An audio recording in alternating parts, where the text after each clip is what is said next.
முதலில் ஒரு நாடு ஒரு தேர்தல் ஒரே தேர்தல் என்பது எத்தகைய ஆபத்தானது என்பதை விளக்க விரும்புகிறேன். ஒரே நாடு ஒரே தேர்தல் என்ற முறை முற்றிலுமாக நடைமுறைக்கு சாத்தியமற்ற ஒன்று. அரசியல் சட்டத்தின் அடிப்படை அம்சத்திற்கு எதிரானது. அரசியல் சட்டத்தில் சொல்லப்பட்டுள்ள சுதந்திரமான நேர்மையான தேர்தலுக்கு முற்றிலும் எதிரானது. ஒரே நேரத்தில் தேர்தல் என்பது மக்களால் தேர்ந்தெடுக்கப்பட்டுள்ள சட்டமன்றங்களை முன்கூட்டியே கலைக்க வேண்டிய சூழல் ஏற்படும் என்பதும், அப்படி கலைப்பது அரசியல் சட்டவிரோதம் என்பதாலும் இந்த நடைமுறையை நாம் எதிர்க்க வேண்டும். அனைத்து மாநிலங்களிலும் ஆட்சி அமைந்து ஒன்றியத்தில் அமையும் ஆட்சி கவிழுமானால் அனைத்து மாநிலங்களையும் கலைத்துவிட்டு தேர்தல் நடத்துவார்களா? சில மாநிலங்களில் ஆட்சி கவிழ்ந்து தேர்தல் நடத்தும் சூழல் ஏற்பட்டால் ஒன்றியத்தில் ஆட்சியில் இருப்பவர்கள் தானாக முன்வந்து பதவி விலகுவார்களா? இதைவிட காமெடி கொள்கை இருக்க முடியுமா? நாடாளுமன்ற சட்டமன்றத்திற்கு மட்டுமல்ல, உள்ளாட்சி அமைப்புகளுக்கும் ஒரே நேரத்தில் தேர்தல் நடத்துவது சாத்தியமா? நாடாளுமன்ற தேர்தலை கூட ஒரே நாளில் இந்தியா முழுக்க நடத்துவதற்கு தயாராக இல்லாத சூழல்தான் இப்பொழுது இருக்கிறது. இந்த நிலையில் நாடாளுமன்ற தொகுதிகளுக்கும் 30 மாநில சட்டமன்றத்திற்கும் தேர்தல் நடத்துவது மாயாஜாலமா? நகராட்சிகளும் பஞ்சாயத்துகளும் மாநில அரசு நிர்வாக அமைப்புகள் என அரசியல் சட்டத்தால் அங்கீகரிக்கப்பட்டவை. ஆகவே இவற்றுக்கும் சட்டமன்றம் நாடாளுமன்றத்துடன் தேர்தல் என்பது அரசியல் சட்டவிரோதமானது. உள்ளாட்சி தேர்தல் முழுக்க முழுக்க மாநில அரசின் நிர்வாக கட்டுப்பாட்டில் இருப்பதாகும். அதற்கும் சேர்த்து தேர்தல் நடத்தப் போவதாக சொல்வது மாநில உரிமைகளை பறிப்பதாகும்.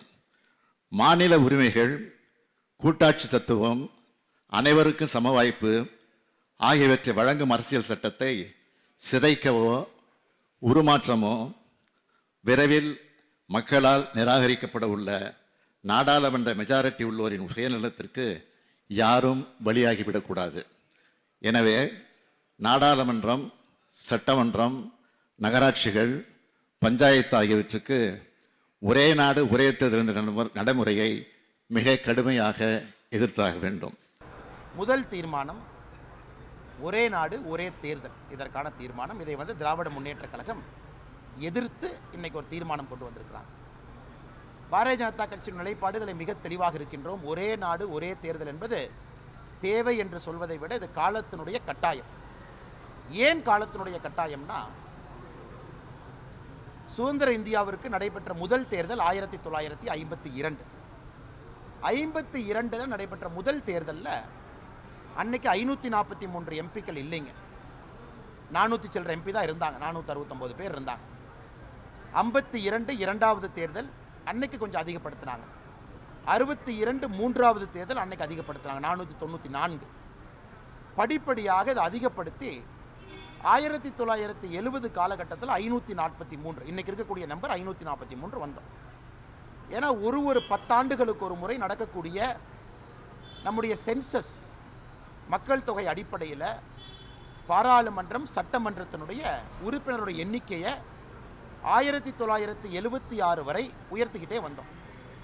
76 பாராளுமன்றத்தில் இதற்கு ஒரு தற்காலிகமாக ஒரு ஃப்ரீஸ் கொண்டு வந்தாங்க. குறிப்பாக 543 இருக்கணும் அப்படிங்கிற கொண்டு வரப்பட்ட ஃப்ரீஸ்.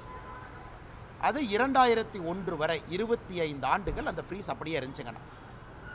91வது அமெண்ட்மெண்ட் 2001 வாஜ்பேயி ஐயா மறுபடியும் 25 ஆண்டுகள் கொண்டு போனாங்க. இது 2026 வரைக்கும் எனக்கு இருக்குது. அதாவது மக்களவை உறுப்பினர்கள், மாநிலங்களவை உறுப்பினர்கள், சட்டப்பேரவை உறுப்பினர்கள் இது ஒரு பகுதிங்கண்ணா. ஏன்னா ரெண்டும் கிட்டத்தட்ட கலந்துருக்கிறதா, 2 தீர்மானமே ஒரு பகுதியில் ஒன்றா இருக்குது. அதே போல் சுதந்திர இந்தியாவில் 1952 இந்தியா முழுவதும் ஒரே நேரத்தில் தேர்தல். 1957 இந்தியா முழுவதும் ஒரே நேரத்தில் தேர்தல். 1962 இந்தியா முழுவதும் ஒரே நேரத்தில் தேர்தல். 1967 இந்தியா முழுவதும் ஒரே நேரத்தில் தேர்தல். ஸோ நீங்கள் பார்த்தீங்கன்னா அந்த 2 தீர்மானம் என்ன திமுக கொண்டு வந்திருக்கின்றார்களோ முதல் 4 தேர்தலை பொறுத்தவரை உறுப்பினர்கள் எண்ணிக்கை மக்கள் தொகை அடிப்படையில் உயர்ந்துச்சு. அதே நேரத்தில் தேர்தலும் கூட ஒரே நேரத்தில் நடந்துச்சு. இப்போ எங்கே பார்த்தீங்கன்னா அந்த 2 தீர்மானத்தை தனித்தனியாக பிரித்து பேச வேண்டும் என்றால், காங்கிரஸ் 1960 லேட்டர் 60 முடிகின்ற காலகட்டத்தில் 2 முறை ஆர்டிகல் 356 பயன்படுத்தி மாநிலத்தினுடைய ஆட்சியை கலைச்சாங்க. இந்திரா காந்தி அம்மையார் அவர்கள் முழுமையாக பயன்படுத்த ஆரம்பித்தாங்க. இன்னைக்கு தேதியில் இந்தியாவில் 356 ஆர்டிக்கலை 91 முறைக்கு மேலே பயன்படுத்தியிருக்கோம். இந்திரா காந்தி மட்டுமே 50 முறைக்கு கிட்டத்தட்ட பயன்படுத்தியிருக்கிறாங்க வேறு வேறு காலகட்டத்தில். அப்போ என்னாச்சுனாங்கன்னா தேர்தலினுடைய தன்மைகள் மாறி, டைம் டேபிள் மாறி,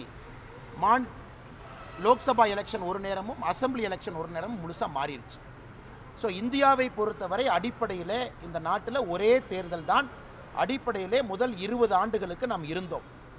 அதன் பிறகு காங்கிரஸ் கட்சி 356 பயன்படுத்த ஆரம்பித்து தேர்தலினுடைய சூழ்நிலையும் காலகட்டமும் மாறி மாறி இன்னைக்கு ஒரு வருஷத்தில் சராசரியாக 5லிருந்து 7 தேர்தலை நாம் இந்தியா பார்க்குது. 5 ஆண்டுகளுக்கு ஒரு முறை மாறி மாறி சட்டசபை தேர்தல், பாராளுமன்ற தேர்தலை பார்க்குறோம். எதற்காக பாரதிய ஜனதா கட்சி ஒரே நாடு ஒரே தேர்தல் வேண்டும் என்கின்ற கொள்கையை நாங்கள் வைத்திருக்கின்றோம் என்றால், நம்முடைய முன்னாள் தமிழகத்தினுடைய முதலமைச்சர் கலைஞர் கருணாநிதி அவர்கள் தன்னுடைய நெஞ்சுக்கு நீதி புத்தகத்தில் பாகம் 2 பக்கம் 273 சொல்லியிருப்பாங்க, ஒரே நாடு ஒரே தேர்தலை கலைஞர் கருணாநிதி அவர்கள் ஆதரித்திருப்பார். நெஞ்சுக்கு நீதி புத்தகத்தை பாகம் 2 பக்கம் 273 என்ன சொல்லியிருப்பாங்கன்னா, தேர்தல் இந்த மாதிரி மாறி மாறி வர்றனால ஆட்சி இயந்திரம் செயல்பட முடியாமல் ஸ்தம்பிச்சு நிற்குது.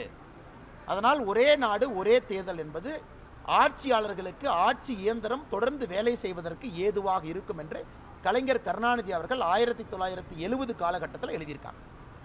இன்னைக்கு அவருடைய மகன் தமிழகத்தினுடைய முதலமைச்சராக இருக்கக்கூடிய மு.க. ஸ்டாலின் அவர்கள் தன்னுடைய தந்தையினுடைய புத்தகத்தை படிக்கலையான்னு எங்களுக்கு தெரியல.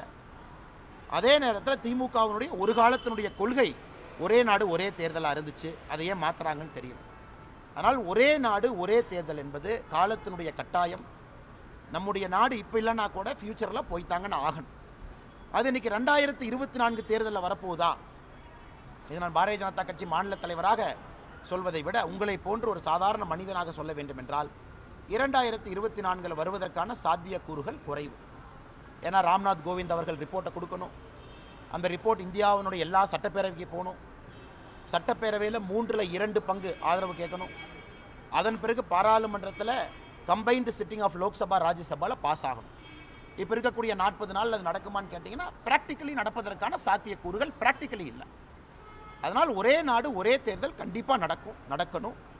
அது எல்லோருடைய விருப்பமும். அது இரண்டாவதாக தொகுதி மறுவரையறை குறித்த ஆபத்துகளை விளக்க விரும்புகிறேன். தொகுதி மறுவரையறை திட்டத்தில் தென்னிந்திய மக்களை, குறிப்பாக தமிழ்நாட்டு மக்களின் நாடாளுமன்ற பிரதிநிதித்துவத்தை குறைக்கக்கூடிய ஆபத்து, சூழ்ச்சி இருக்கிறது. இது முளையிலேயே கிள்ளி எறியப்பட வேண்டும். தமிழ்நாட்டின் மீது, தென்னிந்தியாவின் மீது தலைக்கு மேல் தொங்கும் கத்தியாக தொகுதி மறுவரையறை உள்ளது. அரசியல் விழிப்புமிக்க தமிழ்நாட்டை வஞ்சிக்கிற அநீதியான முயற்சி முளையிலேயே கிள்ளி எறியப்பட வேண்டும்.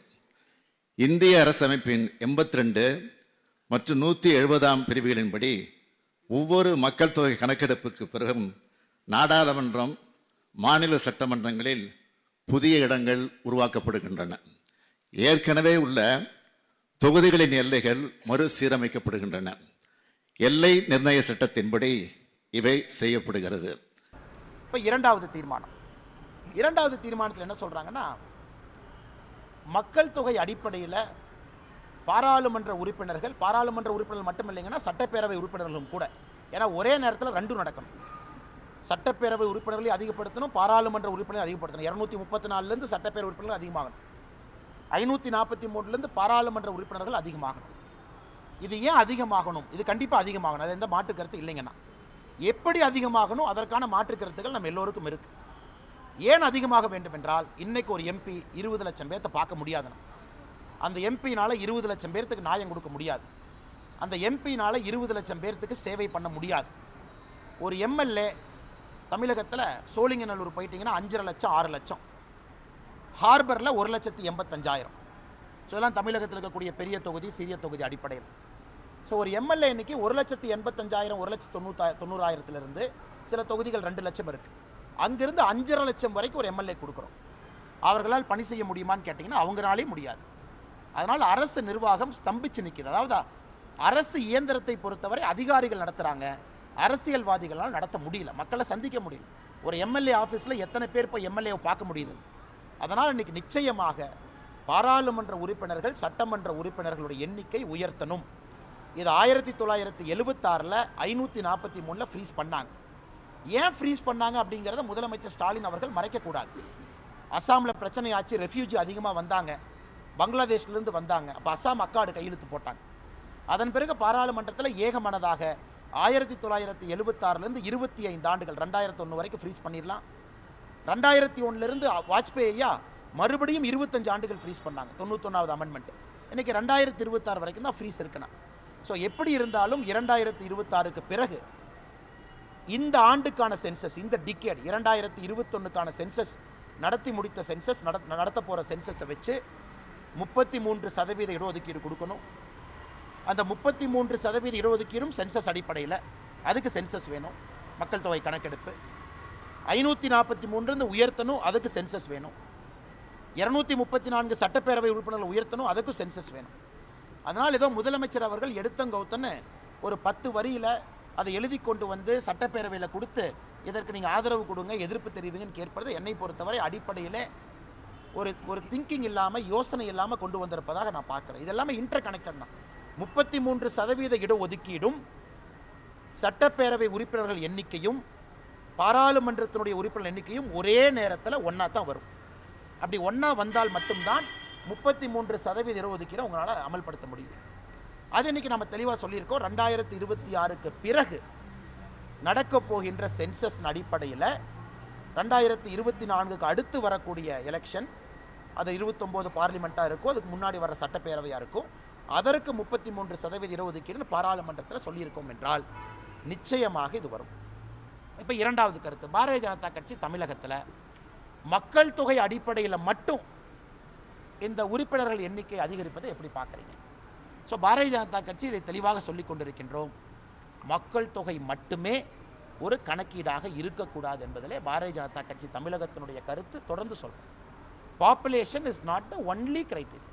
காரணம், இன்றைக்கி ஒரு மாநிலத்தினுடைய டோட்டல் ஃபர்டிலிட்டி ரேஷியோ TFR, அதாவது சராசரியாக ஒரு தாய்க்கு எத்தனை குழந்தை பிறக்கிறாங்க, இந்தியாவுடைய ரீப்ளேஸ்மெண்ட் ஃபர்டிலிட்டி லெவல் 2.1ங்கண்ணா.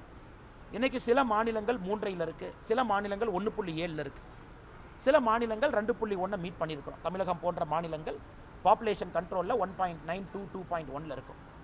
அப்படி இருக்கும் பொழுது நம்முடைய பிரதமர் அவர்கள் மொடாலிட்டி பற்றி சொல்லலை, பாரதிய ஜனதா கட்சி எப்படி இருக்கும் என்று சொல்ல. பாரதிய ஜனதா கட்சியை பொறுத்தவரை ஒரே நாடு ஒரே தேர்தல். பாரதிய ஜனதா கட்சியை பொறுத்தவரை உறுப்பினர்களுடைய எண்ணிக்கை அதிகப்படுத்தணும்.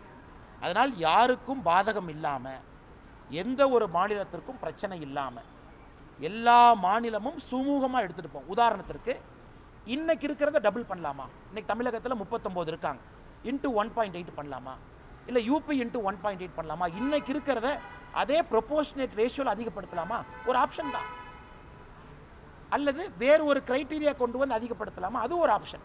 ஸோ எதுவுமே சொல்லாதப்ப பாரதிய ஜனதா கட்சி தமிழகத்தினுடைய நிலைப்பாடு மக்கள் தொகை மட்டுமே அடிப்படை ஆதாரம் இல்லை என்று நாங்கள் தொடர்ந்து சொல்லியும் கூட முதலமைச்சர் அவர்கள் யாரை குழப்புவதற்காக இன்னொரு தீர்மானத்தை கொண்டு வந்திருக்காங்க. அதனால் 2 தீர்மானத்தை ஆழமாக பார்த்தீங்கன்னா, அதிகப்படுத்தணும், ஒரே நாடு ஒரே தேர்தல் கொண்டு வரணும். மொடாலிட்டிஸை பற்றி எங்களுக்கும் கருத்து இருக்குது, அது வருகின்ற பொழுது பார்த்து கொள்ளலாம்.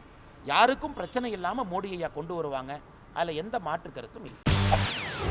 செய்திகளை உடனுக்குடன் தெரிந்து கொள்ள உடனே சப்ஸ்கிரைப் பண்ணுங்க.